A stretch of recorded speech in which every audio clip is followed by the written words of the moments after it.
Hi there, आज मैं आपके लिए लेकर आया हूँ CS 302 डिजिटल लॉजिक डिजाइन के मिड टर्म के सॉल्व एमसीक्यूज। और कोशिश की गई है जितने भी सॉल्व एमसीक्यूज हैं इनके आंसर्स आपको करेक्टली प्रोवाइड किए जाएं। और अगर आप इनको खुद से मैच कर ले तो ये आपके लिए और भी बेटर होगा, क्योंकि इससे आपकी प्रैक्टिस भी होगी और अगर इसके बाद भी कोई मिस्टेक होगी तो वो भी आपके सामने आएगी। इसमें सबसे पहला ये कि the output of the expression, जो आउटपुट है एक्सप्रेशन की, एफ जो है वो बराबर है ए प्लस बी प्लस सी के, विल बी लॉजिक डैश। सो इसका आंसर है 1। जब ए जो है वो इज इक्वल टू 0 है, बी जो है वो इज इक्वल टू 1 है और सी जो इज इक्वल टू 1 है। और उसके बाद है कि 3.3 VCMOS series is characterised by dash and dash. जब उसको कंपेयर किया जाता है to the 5 VCMOS series, so पहला है इसका जवाब by fast switching speeds and very low power dissipation. उसके बाद ये कि जो बाइनरी वैल्यू जो कि 10101110 इक्विवेलेंट है टू डेसिमल डैश 86 के। और उसके बाद है अगर हम ऐड करते हैं 723 और 134 बाय रिप्रेजेंटिंग डैम, रिप्रेजेंट करते हुए उनको फ्लोटिंग पॉइंट नोटेशन में, जैसे कि by first, so converting them in floating point representation and then adding them, the value of exponent of result will be, वो क्या होगी, value of exponent of result होगी 2। और उसके बाद है कि रेंज ऑफ एक्सेस 8 कोड वो जो है is from dash to dash, dash to dash है वो है +7 टू -8। और उसके बाद ये कि द 3 वेरिएबल कार्नोग मैप जो है यानी के मैप जो है हैज डैश सेल, कितने सेल हैं फॉर मिन एंड मैक्स टर्म, वो है 8 सेल्स हैं।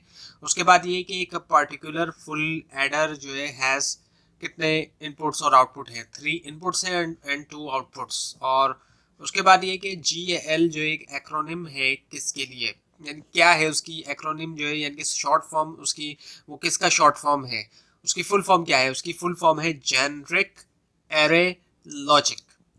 उसके बाद ये कि the fast model page access, fast model page access जो है वो अलाउ करता है dash memory read and access time when reading successive data values stored होती है कंसेक्यूटिव लोकेशन में सेम रो के ऊपर। सो ये है fast model page access allow करता है फास्टर मेमोरी रीड और एक्सेस। और उसके बाद ये कि अगर वोल्टेज जो है वो drop across the active load is 0 volts due to the absence की वजह से करंट, द कंपैरेटर आउटपुट जो है वो क्या है, उसका आंसर जो है वो बी है 1।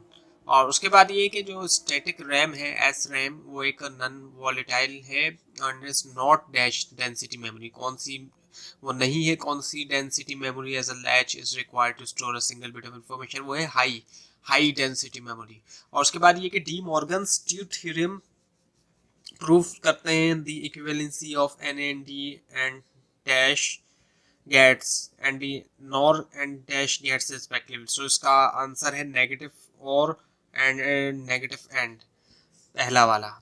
और उसके बाद ये कि PLDs have in programming system यानी ISP कैपेबिलिटी जो कि अलाउ करता है the dash to be programmed after they have been installed on a circuit board. So वो है PLDs, वो अलाउ करता है दी PLDs। और उसके बाद ये द कांस्टेंट CLC जो है वो बराबर है क्लॉक के, इज यूज उसको इस्तेमाल किया जाता है इंडिकेट करने के लिए that dash state variable change होना क्लॉक ट्रांजिशन, वो है कांस्टेंट। इसका जवाब है constant, actually not constant but constant.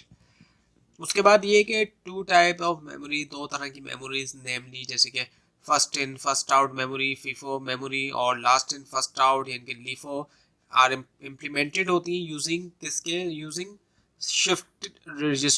Shift registers. और उसके बाद ये कि the synchronous SRAM also has a burst feature भी होता है जो कि अलाउ करता है सिंक्रोनस SRAM को कि वो रीड करे या फिर write up to dash locations using a single address, up to write करे अप टू 4 लोकेशंस, 4। उसके बाद ये कि implementing the adjacent is detector circuit directly from function table based करता है वो SOP form require dash gate 8 and gate. इसका जवाब है for the 8 product term with an 8 input or gate. उसके बाद ये कि 8 बिट पैरेलल डेटा जो है वो कन्वर्ट किया जा सकता है सीरियल डेटा में यूज करते हुए डैश मल्टीप्लेक्सर 821 इसका जवाब है। उसके बाद ये द डैश इनपुट, कौन सा इनपुट जो है ओवरराइड करता है डैश इनपुट को। So asynchronous input override the synchronous input, उसका आंसर है। उसके बाद ये कि एक एसओपी एक्सप्रेशन को इम्प्लीमेंट किया जा सकता है बाय एंड डैश कॉम्बिनेशन, कौन से कॉम्बिनेशन ऑफ गेट्स है, उसका है जवाब and or combination of gets. उसके बाद ये कि एक थ्री वेरिएबल कार्नोग मैप है डैश सेल्स, कितने उसके सेल्स हैं एक थ्री वेरिएबल कार्नोग मैप के, वो है 8 सेल्स। उसके बाद ये कि लीनियर इसका स्टार्ट होता है, मेमोरी जो है वो अरेंज होती है, मेमोरी अरेंज होती है कौन से मैनर में, 2 डायमेंशनल मैनर, मेमोरी अरेंज होती है 2 डायमेंशनल मैनर।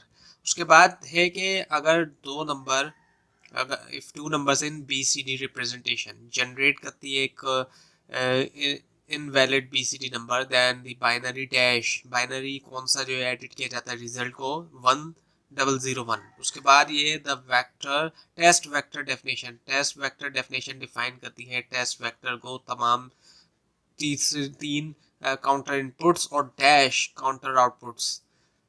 सो इसका है 3 काउंटर आउटपुट्स। उसके बाद ये कि एक multiplexer with register current circuit convert करता है वो क्या, पैरेलल डेटा को सीरियल में। उसके बाद है कि NOR based SR latch implemented होता है इस्तेमाल करते हुए dash gates instead of dash gates, इस्तेमाल करते हुए NOR gates instead of NAND gets.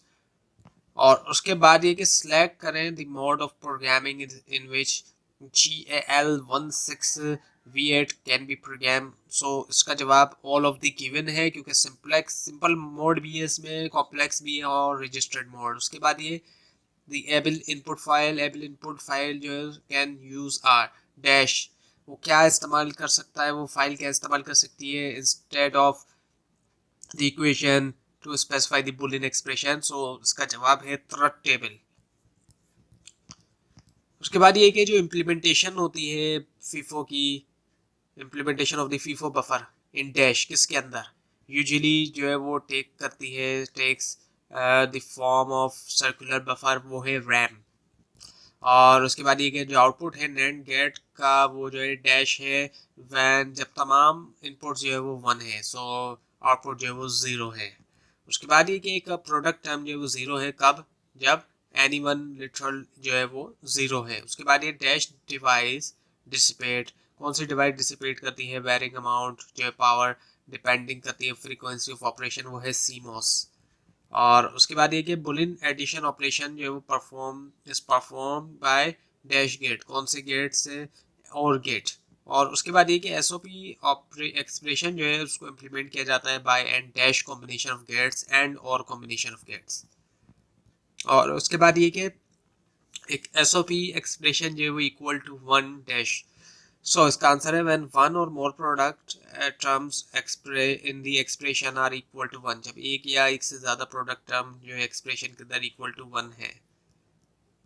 तो ये थी आज की वीडियो। आपको अगर इस बारे में कोई कन्फ्यूजन है नीचे कमेंट कीजिए, और अगर इसमें कोई मिस्टेक दिखाई दे वो भी ज़रूर आप हाईलाइट कीजिए। और इस फाइल को आप नीचे डिस्क्रिप्शन बॉक्स में दिए गए लिंक से हासिल कर सकते हैं, लेकिन अगर आपको लिंक ना दिखाई दे उसके आप नीचे कमेंट कीजिए। और इस पूरी सीरीज़ को देखने के लिए इस चैनल को सब्सक्राइब कीजिए, बेल आइकन के ऊपर क्लिक कीजिए। Thanks for watching this video and best of luck for your exams.